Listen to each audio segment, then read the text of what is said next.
ที่ www.thainews.prd.go.th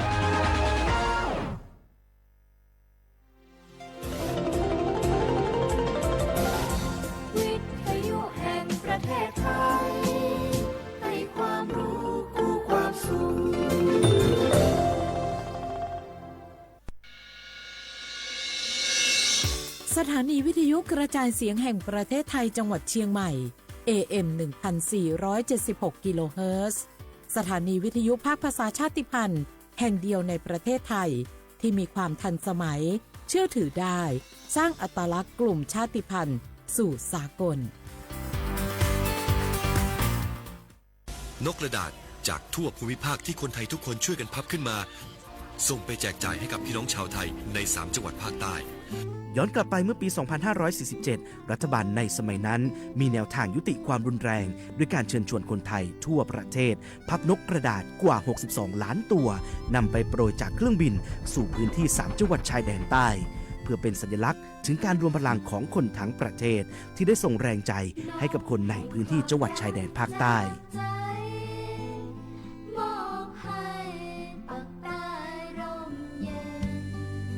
นกกระดาษกว่า 62 ล้านตัวที่โปรยมาจากฟากฟ้าในวันนั้นได้นำมาก่อสร้างเป็นอนุสาวรีย์นกสันติภาพที่ชาวจังหวัดนราธิวาสเรียกกันว่าวงเวียนนกผ่านมาแล้วกว่า 20 ปี อนุสาวรีย์นกสันติภาพยังคงตั้งตระหง่านและกลายเป็นสถานที่จุดเช็คอินของนักท่องเที่ยวแม้ว่านกสันติภาพตัวนี้จะไม่สามารถส่งเสียงได้แต่ก็คือสัญลักษณ์แห่งความหวังด้วยหวังว่าวันหนึ่งบ้านเมืองจะกลับมาสงบสุขและมีรอยยิ้มอีกครั้งสันติสุขชายแดนใต้สร้างได้โดยสันติวิธีโครงการสร้างความเข้าใจและประสานความร่วมมือทั้งในและนอกจังหวัดชายแดนภาคใต้สำนักประชาสัมพันธ์เขต 3 กรมประชาสัมพันธ์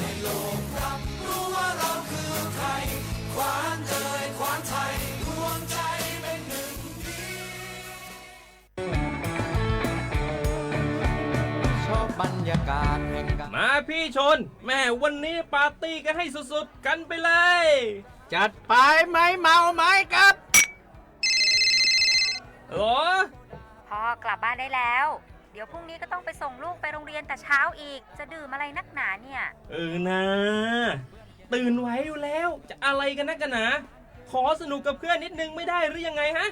เหนื่อยมาทั้งวันน่ะแค่นี้นะพี่ไปร้านอื่นต่อไปก็ไป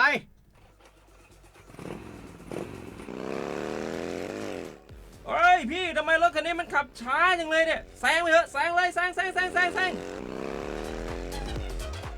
ไฟแดงอะฝ่าไปเลยพี่ตรงนี้มันไม่มีกล้องไม่โดนจับชัวร์เอาวะไปก็ไปเฮ้ยพี่ระวังรถ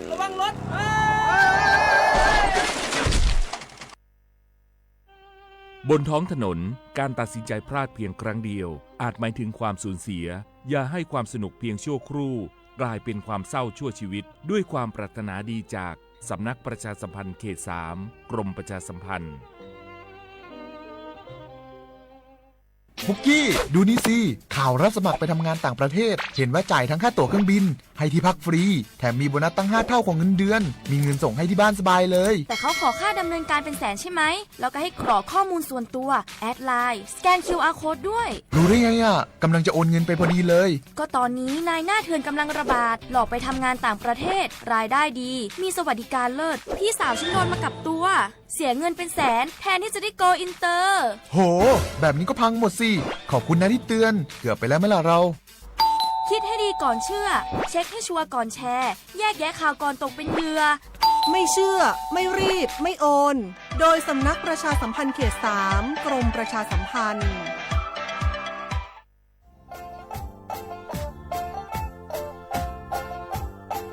จังหวัดเชียงใหม่ขวาเย่อาวเสียขวาเวลาเด็กฝรั่งงาอามาคืออาโตถัดโซบดงาวิธีมังโงเป็นยาลบปัญหาหมอกควันงาอาทิคือมลพิษทางอากาศงาอาวอาตุสุสเลงโงเป็นยางโงอาตุขุเชาคอมฟูชิดะ ยืดดูดจอมังอ่ะอาทิตย์คือผมมาสุดคือทำไมคือมาจูนี่แหละบังอ่ะอาทิตย์คืออาตุมาสุดเจ้ามาเขาไม่อยากคือทีห้าทีเงี้ยคว้าเงี้ยงัวห้าซึ่งงัวเงี้ยซึ่งไงยี่คนยี่ตัวงัวเงี้ยฉุดซื้อเหตุกว่าซื้อปีข้อมาสุดมาดังโง่บังอ่ะอาวูลงทะเบียนไงขออนุมัติผ่านระบบไฟดีที่ได้ยินได้ไงอาทิตย์นี้สุดท้ายสุดคือพัดสวนยังออกฝ่าฝืนจะคือโทษจำคุยยากงาอาทิตย์นี้คือฟุตบอลโคจะมาคือมีจุงวัยเฮียมันคือคุยจะงามันก็จะคือโคจะคูเบลเบลงาหรือจะมาไม่คือจังหวัดเชียงใหม่ข้อยินทีเลยประกาศยุฟลางาปีคว้าวูเชียคว้าวัวงาอามาอาลีตัวหมองมันยังตัวเบียงพยังงาพมอยังคือเอาทงแจ้งไงได้ที่053งา112880งาบางก็คือ191ไงที่มาคือตลอด24 ชั่วโมงที่ทุกคนนั่งงงอ่ะ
Anya limata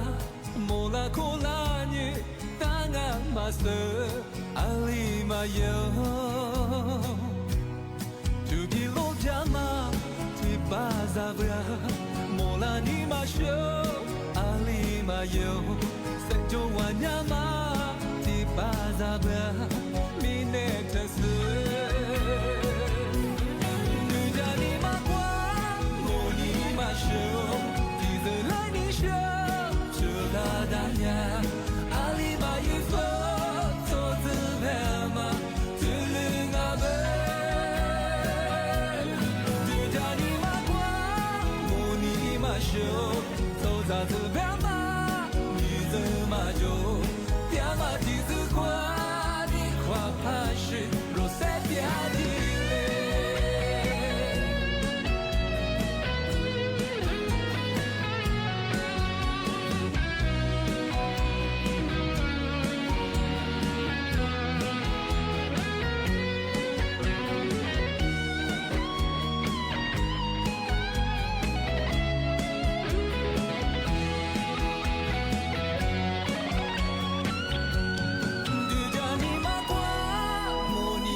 เสียความว่าว่าอัมซาหนีโมควานีสามโมอาวรายการลิสุงดูสติความไปแล้วงาอาวลิสุงประกาศกงบัญญาธาจิมหมายงานสถานีวิทยุกระจายเสียงแห่งประเทศไทยจังหวัดเชียงใหม่วัดดุจยีมือชาธาวิทยุเป็นอย่างคือระบบยา AM ยีความถี่ก็คือที่ตัวลียาสิทธิ์โชว์ขึ้นกว่าโจญาดุลาวิทยุว่างาอามาโทรศัพท์มือถือจะว่าถ้าระบบไลฟ์สดว่าไงยี่ฟีบูเป็นอย่างคือสวทเชียงใหม่ AM 1476กิโลเฮิรตซ์ทีเดียวไลฟ์สดจัดเอาลิซุงโอเป็นอย่างคือเนี่ยชมโมควานีจิโมว่าคือตัวว่าที่โมแล้วเป็นอย่างคือหนีโมควานีสามโมที่นี่มาคือหนีหัวด้วยไงนาทีนี้ควานีคือหนาเนี่ยจะต้องงานี่ไม่ถึงยังโง่เป็นอย่างเอาลิซูอาบางโง่เป็นอย่าง25โชนี่ถึงมั้งนี่มีถึงมั้งคือเขินนี่ยี่โคนี่โตนี่จังหวะโคอันนี้เป็นอย่างเอาไทยอาบาเป็นอย่างคือ25งวดนี่ถึงมั้งนี่มีถึงมั้งคือนาสานี่วันพุธที่5ไงเดือนมีนาคมไงพศก็คือ2568ที่ของบางงอไงช่วงงามที่นี่คือไงเอาก็ละคือเอาช่วงละคือปีมาสุดจีมาช่วงไงเอามาสาคือเอาจังหวัดเชียงใหม่คนยังคือที่เดียวขึ้นยาประกาศอะไรที่ยืดจังที่5คนยังคือหัวซึ่งหัวเนี่ยซึ่งยังไงเอามาคืออัตโตถัดโซ่บริงานมาคือเอาผู้ว่าราชการเชียงใหม่คือที่เดียวประกาศแจ้งเตือนที่นี่คือเอามาสาเอาจังหวัดเชียงใหม่คือไงเอามาตัวสอบคือที่เดียวจุดที่เดียวยาที่เดียวสอบไปเชียงอามาสับคือเมืองฮาริมเนี่ยคือสุดละห้องบางอย่างถัดแบกเมืองฮาริมเรียกที่5คนเนี่ยคือหัว5สับเนี่ยคืออาลีเนี่ยคือเนี่ยอัตโตมาเกิดสุดของไงจากวิคัมแบเอาเห็นกันก็จำแบกเอาว่าเมียควารงจากก็จะบาคือไงอันละกว่าคือเนี่ยคืออัตโตมาเกิดสุดของไงมันคือคนละคือที่ประกาศที่ปีมากเจ้าจะคนละไง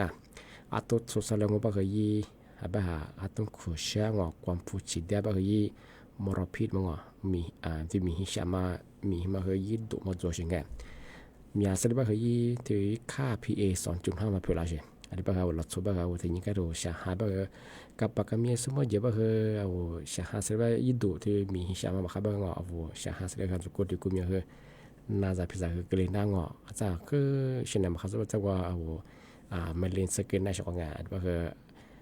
มาสักงานจังหวัดใช่ไหมเขายังประกาศพลังงานมาตัวสุดไปทีเดียวขึ้นใหญ่ย้ำเตือนทีเดียวอยู่พลังงานช่วงงานมาตัวสุดช่วงตัวมาชัวบ่คือหมวยบ่คือไงถูกใจอยู่ไงที่นี่คือ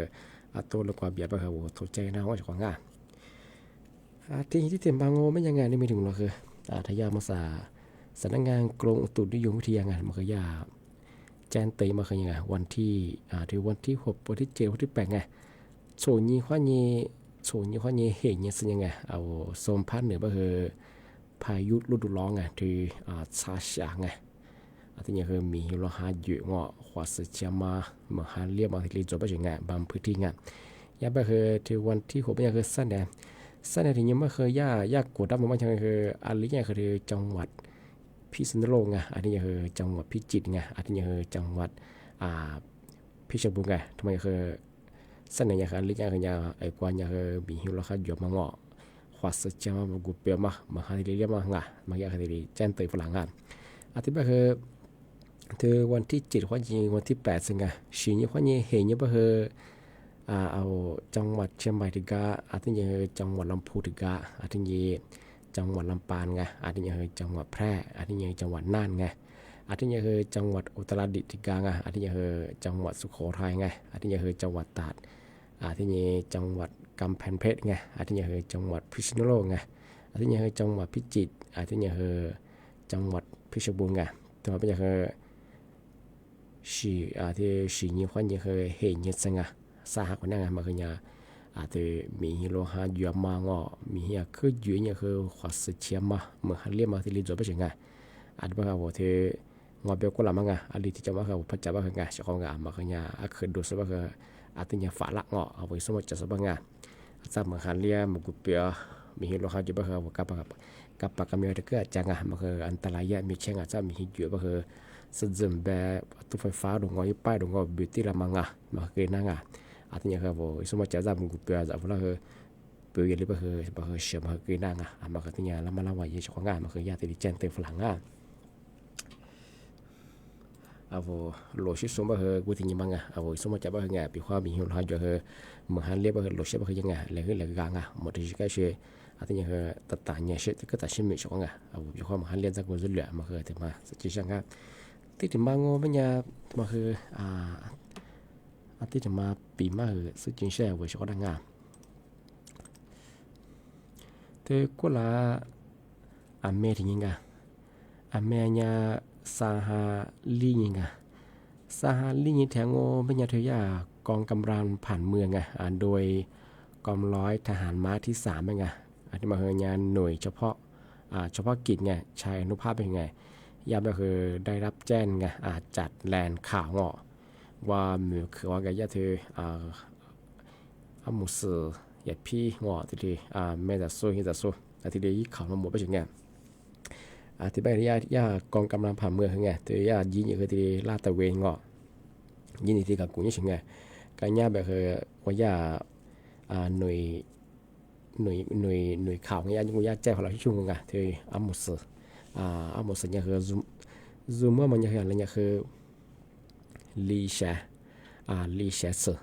ที่ซูมว่าถึงงานมาคือในพื้นที่อำเภอฝางไงจังหวัด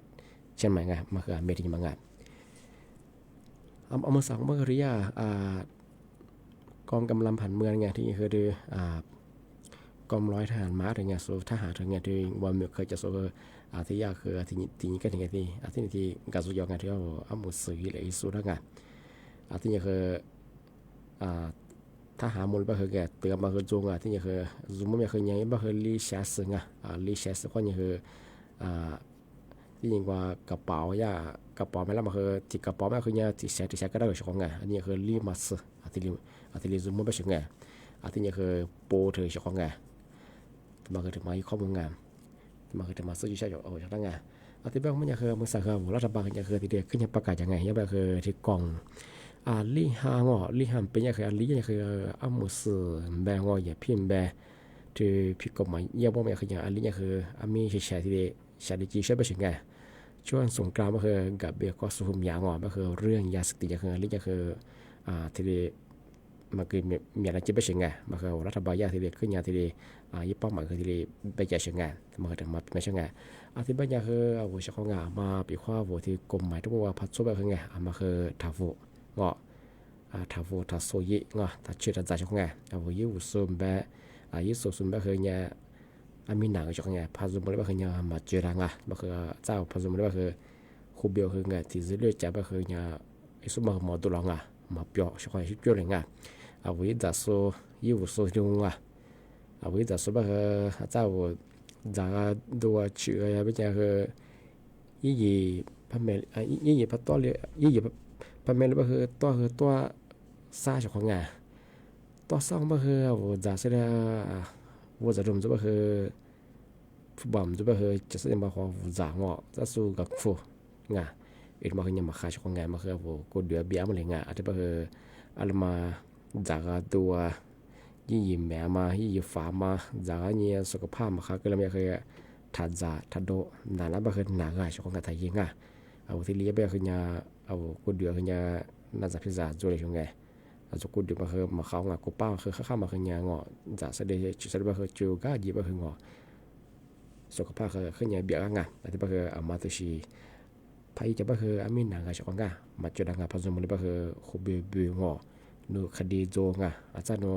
ปีความนึกคดีมีผสมว่าคือมาคือส่วนปัญหายังมาคือโจเชิงไงที่เนี่ยโจวางช่องไงมาอะไรมาพิกมายังมาคือไทยช่องไงมาคือถึงมาปีมากสุดที่ช่างช่องนั่งที่เป็นยังไงมาสักคือช่องนั้นคือมากกว่าแต่ว่าจุดฟังแต่มากกว่าดังนั้นก็ยังจะบอกว่าแต่ว่าจุดว่าช่องช่องถ้าไลฟ์สวัสดีสู้ดวงที่ท้า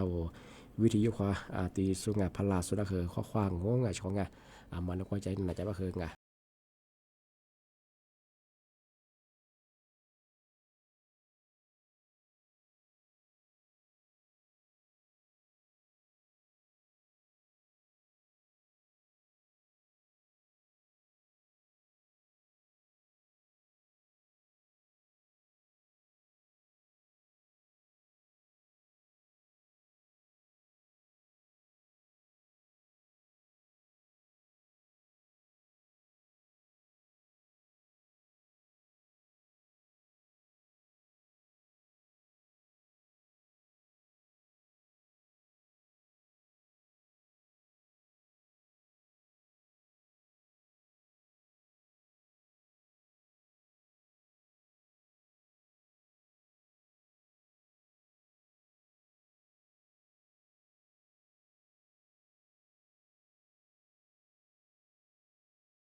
我记我把电视一直演你过眼了，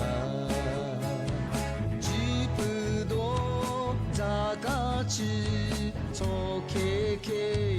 我把他把的是哟耶耶耶，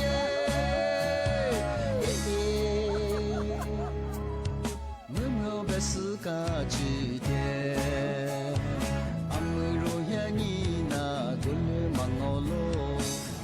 其实啦，我啦自我，只是愿你做让我。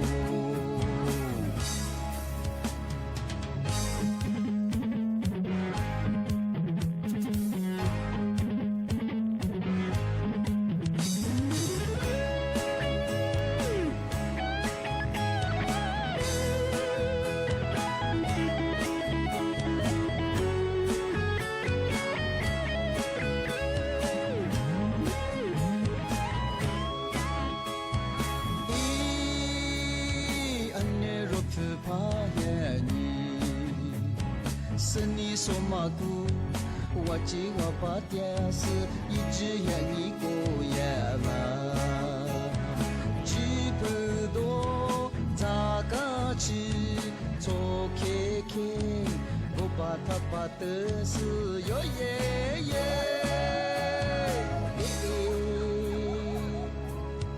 我们不是个几天，阿姆罗呀你那过来忙我喽。其实啦，我啦自我，只是愿你做让我。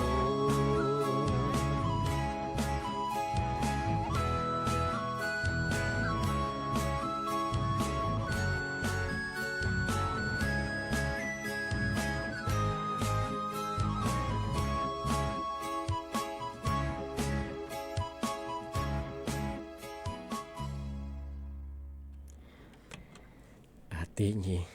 ตีถึงมังอ่ะยาเป็นยาอาวแทบไม่สู้ที่เบื่อมันยาอาบับฝัญญาอยู่หมดหลบโรงงานใช้เงินเดือนเดือนชนเดือนไงอาบัติมาควาถึงมาจ่าหน้าเสียงไงอาบัติมาควาถึงมาจ่าเงาะแต่ก็ตัวคือจ่ามันโดดช่วงไงอาทิตย์บางปัญญาคือยาปัญญาคือไงเอาไปควาอาบัติมาควาละคือเงาะที่มาจ่าที่มาควาละคือที่มายุ่มหลงเงาะอาทิตย์บางคือยาปัญญาคือเอาแล้วเรามาประหยัดนะก็คือประหยัดเงาะอาทิตย์นี้เอาพละไงเอาอะไรสมาพอให้ได้เรามันดาวแล้วก็คือไงแต่ก็อยู่หมดจะก็คืออามารูชินะก็คือรูชิไปดูชกไงยาก็คือที่อาลาที่เบิร์ดไงเอาแทบสุดยาคือไงอาบาฟิก็คือไงอาลียาคือไงอยู่หมดบ่รู้ไงแต่ก็ไปคือไงยี่อยู่ล้นหน้าบ่รู้ไงยี่กว่าคือที่หิมาใส่แห่งวัดสาลีเฮียเงาะที่เรียกว่าอย่าอาลียาคืออยู่หมดบ่รู้ชกไงโซที่ดีเบสสุดแบงเงาะอาทิตย์ปัญญาคือยาปัญญาคือไงอามาคือเอาสำรวจไงเอาอยู่ยามางออันมายี่ปอยู่จ้าอันมาจบมาคือไงอันมายี่ปอยู่มันจะว่าคือถาวงอถาดาวใหญ่ช่องไงอันมาอยู่มันใหญ่บ้างไงอีทีนี้ยี่ปคือเอาฟุตบอลคือไงอาทีนี้สื่อเมื่อไปเฉยช่องไงปีว่าแต่ก็รู้ว่าโนอาชีอยู่มันตัวไงเอาบอสมมติที่แรกก็ตางอแบบแต่ละก็คือพอแล้วมาคือโจงบางครั้งบอสมมติสวยยังไงเอาว่าเรามาคือชื่ออยู่มันอย่างงอเมื่อจ้าถือว่าอยู่เฉยๆไงมาคือจวนจะสมัครมาไงอันนี้ก็คือยังเป็นเฉยๆคือไงเอาปีว่าโนพาละไงโนมีอาจจะที่เรียกว่าชื่อบ้างไงผู้บ่าวบ้างไงอยู่หมดเลยก็คืออันมาจุชิน่าอันมาเดินได้ก็คือดื้องอจำเป็นให้มันอยู่เฉยๆไงทีนี้ไปคือผู้บ่าวตะโพคือนี่วางแผนน่าไปเฉยไงที่มาคือถึงมาสุดจริงไงยับไปคือถึงมาบ้างไงเอาเราชมบรรยากาศปีว่าโนผู้บ่าวพามาจงโอบรรยากาศนั่นแหละครับเมื่อลายนี้ตายยังไม่ชื่อเงาะเสื้อไม่ชื่องาเหมือนกับเวลาที่ไม่ชื่อชกเอาผู้ว่าพัมจงเงาะเอาผู้ว่าพัมจงเงาะเป็นยาโอ้เอาจุดแพ้ดงเอาเสียขวาปุ๊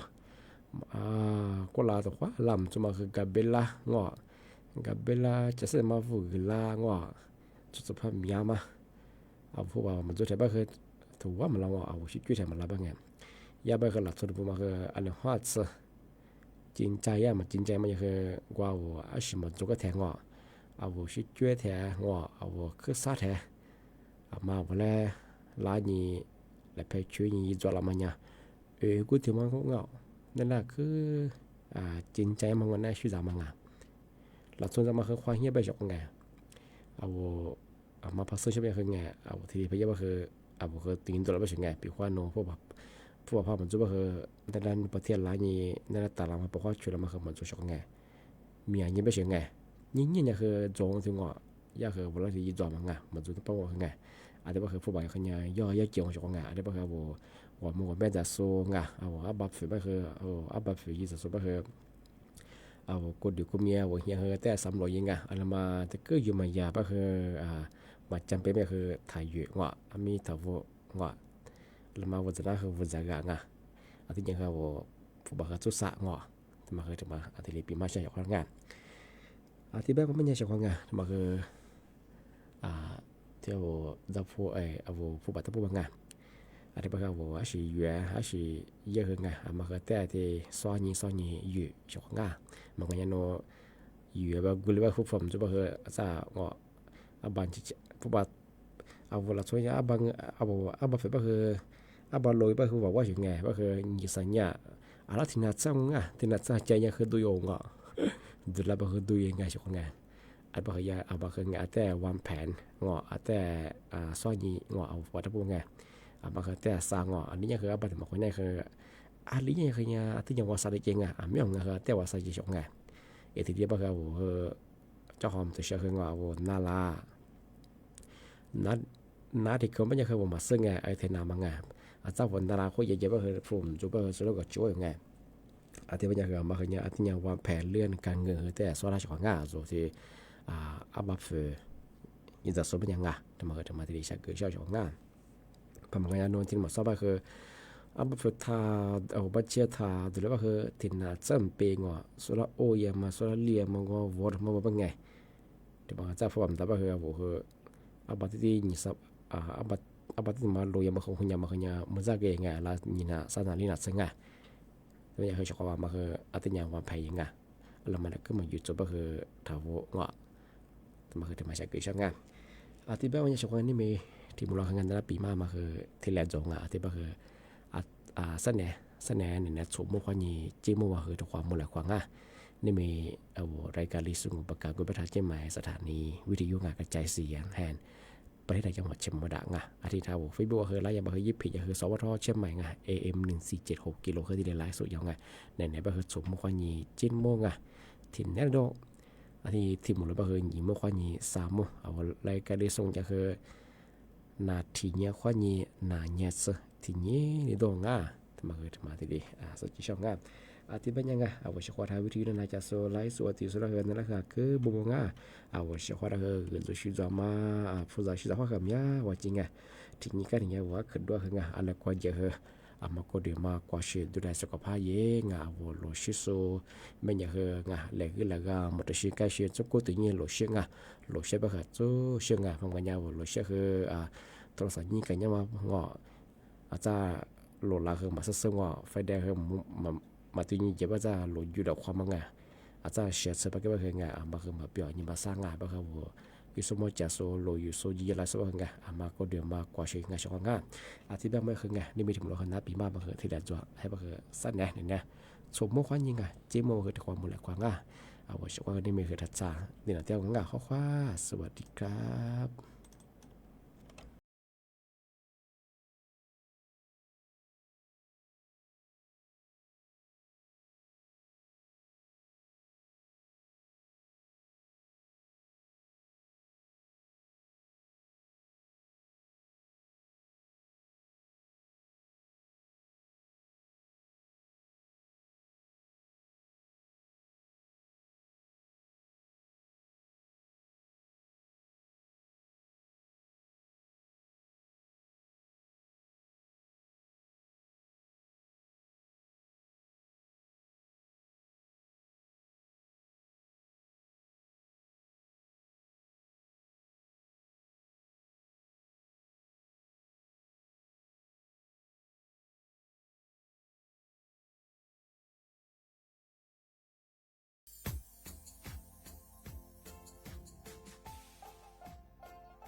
ศเสนอข่าวต้นชั่วโมง